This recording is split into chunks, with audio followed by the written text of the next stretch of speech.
antara setiap kita, amin. Amin. Sama-sama sebelum kita mulai ibadah kita pada hari ini, saya mau mengundang setiap kita untuk bersatu dalam doa.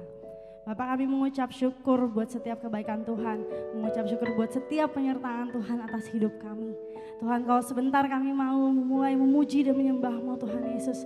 Beracara di tengah-tengah kami, hadir di setiap hati kami, biar kami boleh punya hati yang mau sukacita memuji dan menyembah-Mu pada hari ini. Yang siap untuk terus memuji dan menyembah Tuhan, sama-sama kita katakan, amin.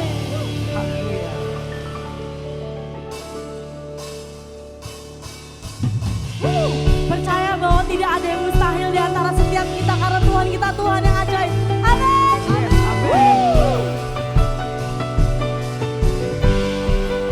Sama-sama kita mau katakan, who you, I can do anything, I can do all things, 'cause it's you who give me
Masih semangat untuk memuji Tuhan kita, amin. Amin. Sama-sama kita mau angkat tinggi tangan kita, angkat tinggi setiap pujian kita buat Tuhan.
setiap hati kita. Kita mau siapin diri kita untuk mendengar kebenaran firman Tuhan.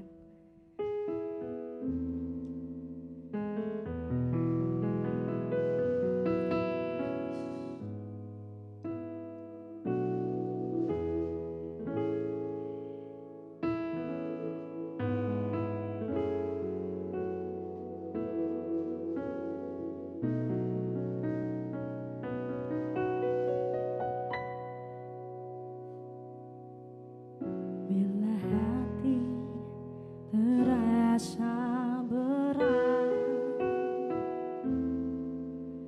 seorang pun mengerti bebanku. Ku tanya Yesus, apa yang harus ku buat?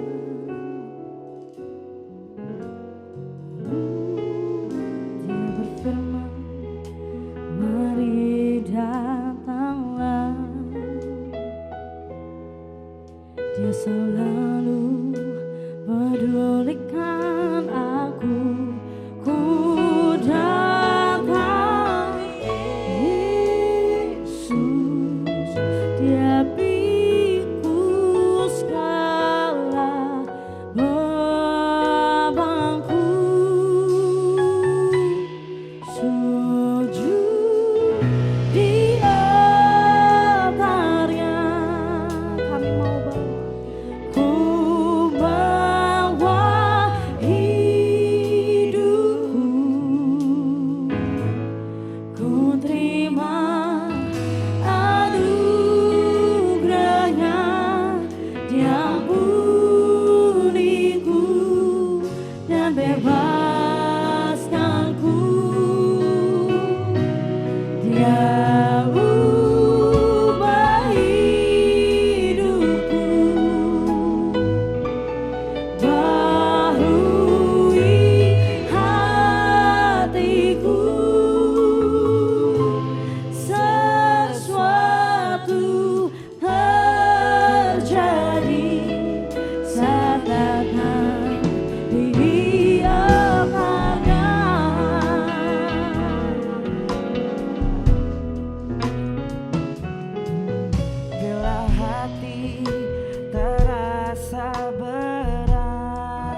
Mari kita satu hati dalam doa.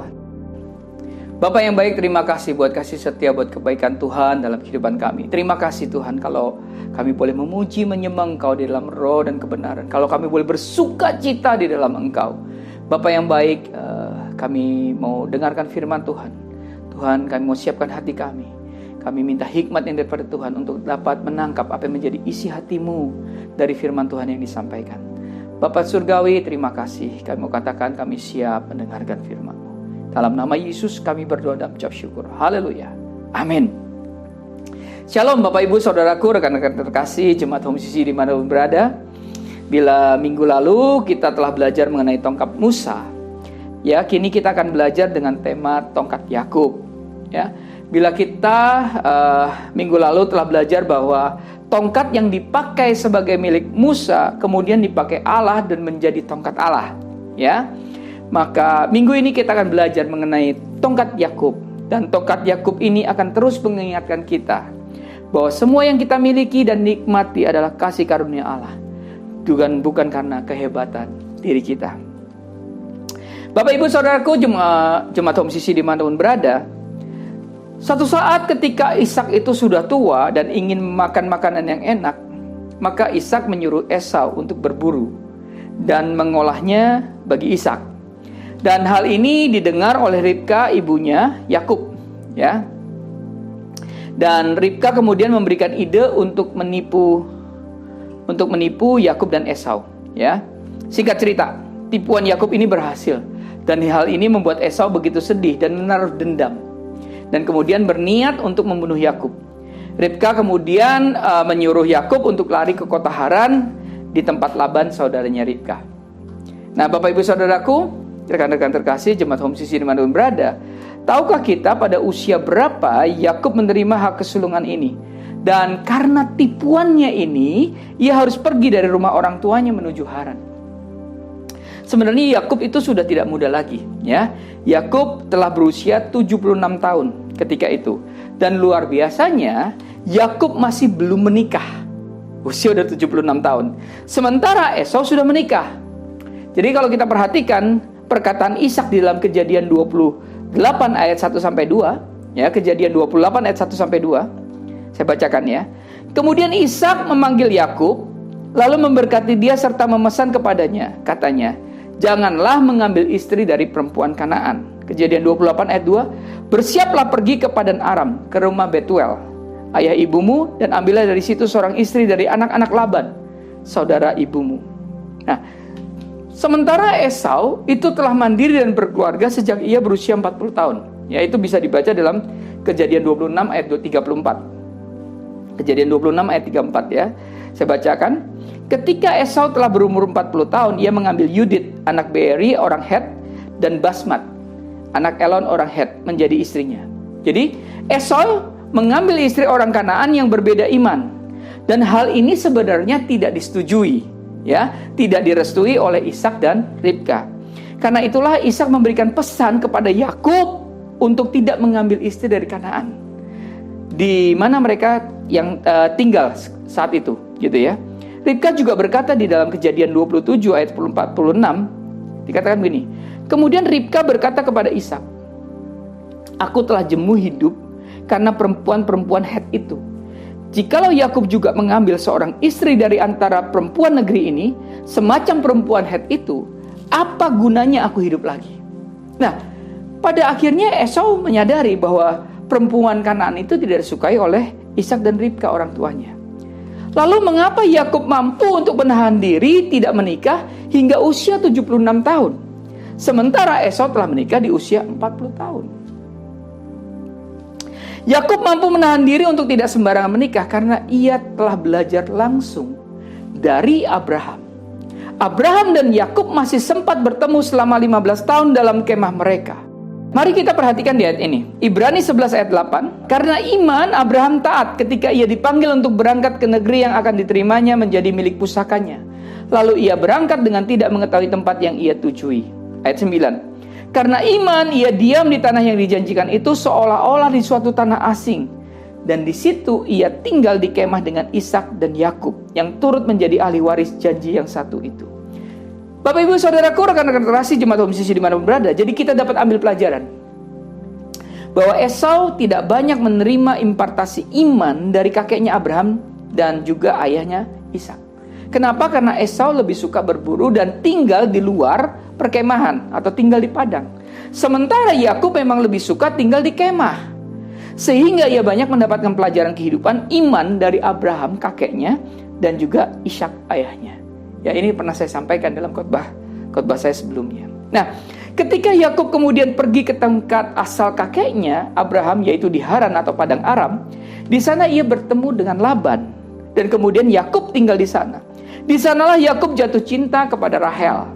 Ya, setelah 7 tahun Yakub kemudian menikah dengan Lea terlebih dahulu dan setelah itu dengan Rahel. Artinya apa?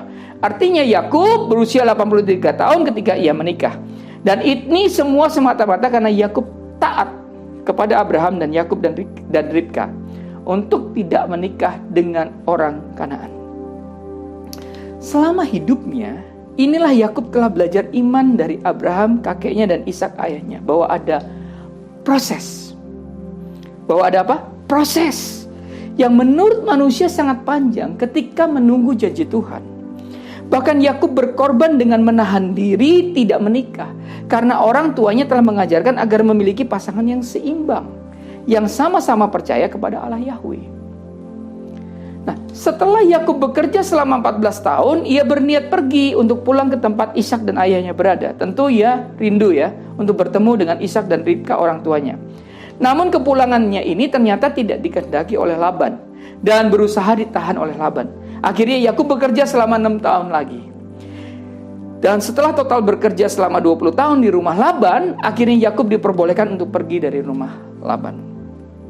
Dan dalam perjalanannya untuk kembali pulang ke rumah orang tuanya, Yakub melewati Edom yang merupakan tempat di mana Esau berada. Dan karena itulah Yakub berusaha meminta izin sekaligus menyampaikan permohonan maafnya atas tipuan yang pernah dilakukannya dahulu. Kita coba baca di dalam Kejadian 32 ayat 3. Kejadian 32 ayat 3. Sesudah itu Yakub menyuruh utusannya berjalan lebih dahulu mendapatkan Esau kakaknya ke tanah Seir daerah Edom. Nah, uniknya ketika dalam perjalanan bertemu dengan Esau, Yakub dalam doanya berkata demikian di ayat yang ke-10. Jadi Kejadian 32 ayat 10. Firman Tuhan katakan begini. Sekali-kali aku tidak layak untuk menerima segala kasih dan kesetiaan yang engkau tunjukkan kepada hambamu ini. Sebab aku membawa hanya tongkatku ini.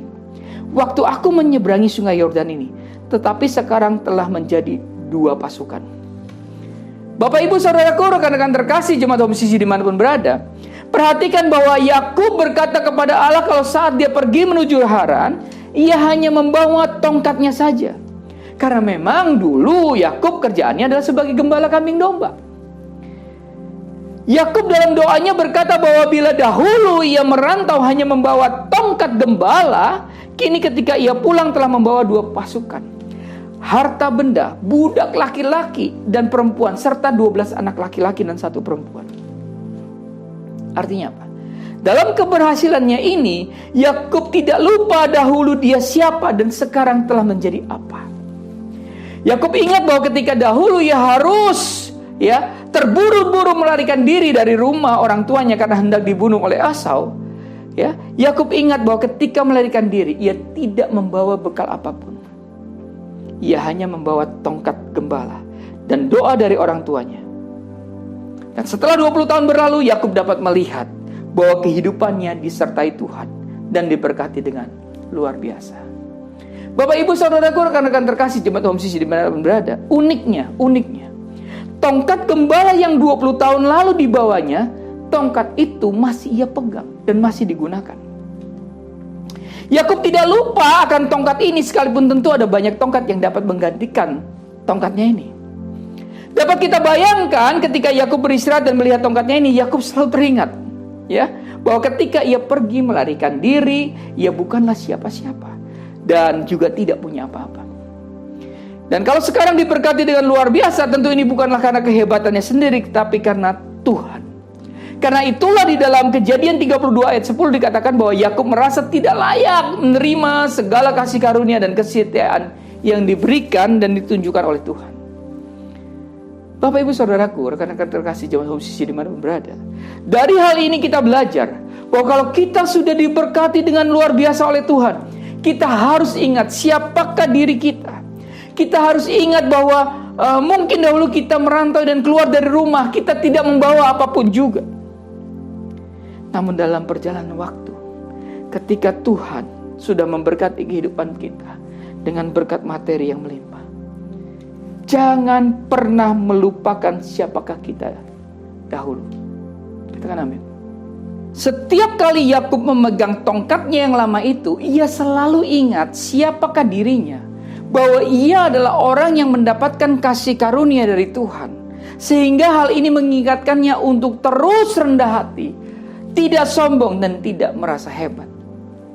Ada satu komentari yang ditulis oleh Joseph Benson, ya, mengatakan demikian.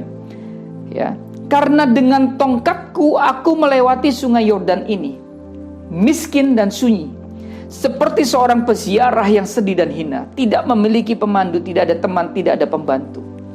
Wow, Joseph Benson mengatakan bahwa Yakub tidak punya apa-apa dan tidak punya siapa-siapa. Penderitaan hidup yang demikian tidak boleh sama sekali kita lupakan dalam hidup. Katakan amin. Kenapa? Karena ingatan kita bahwa dahulu kita menderita dan kini diberkati karena kasih karunia Tuhan, itu membuat hidup kita senantiasa dipenuhi yang namanya ucapan syukur. Katakan amin. Dan ucapan syukur dan sukacita ini terus ada dalam kehidupan kita, membuat kita tetap rendah hati bahwa segala sesuatu itu datangnya dari Tuhan.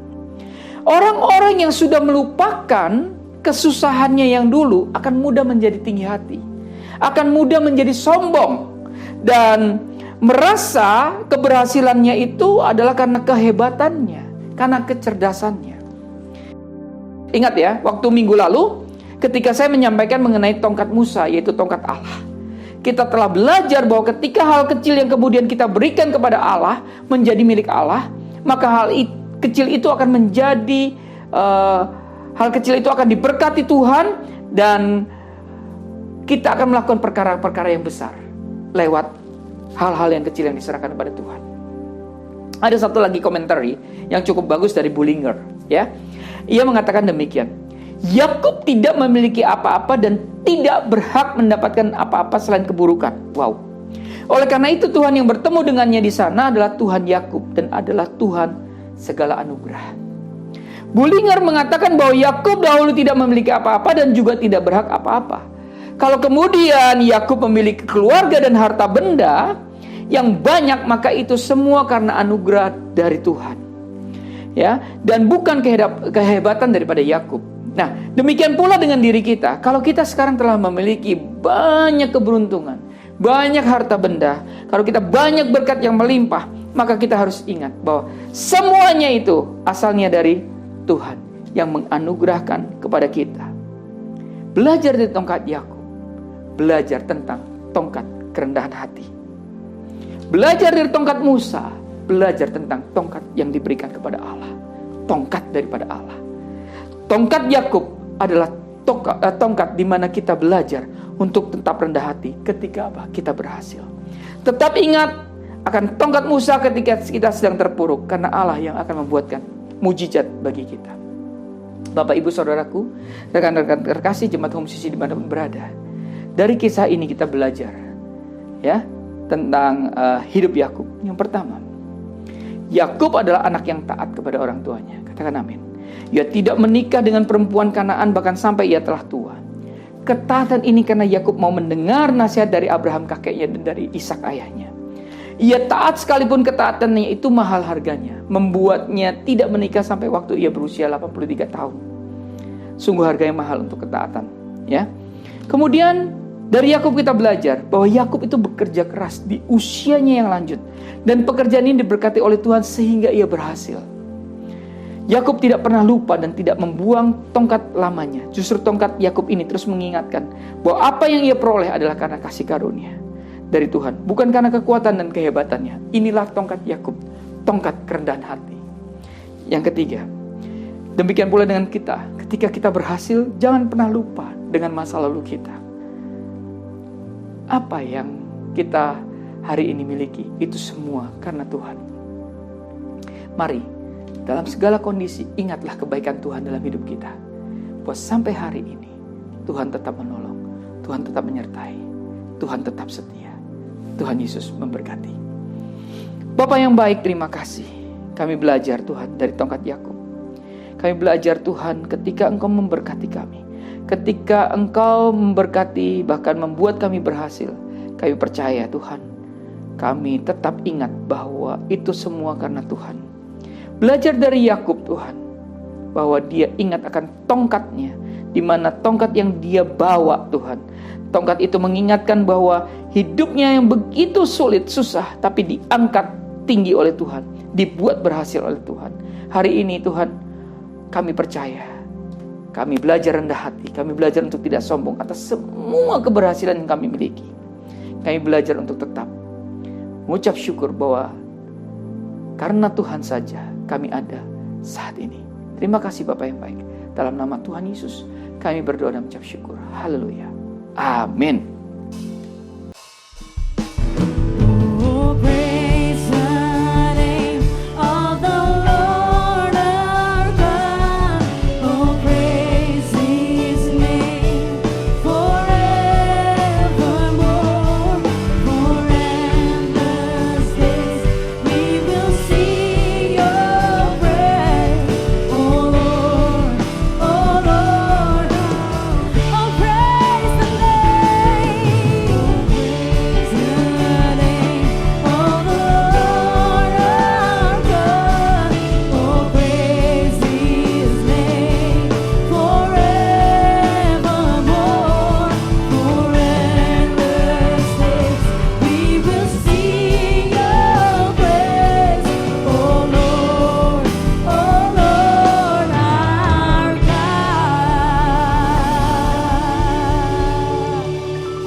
Karena itu saudara-saudaraku, Jemaat Kristus yang dikasihi Tuhan, angkatlah kedua tanganmu dan terimalah berkat.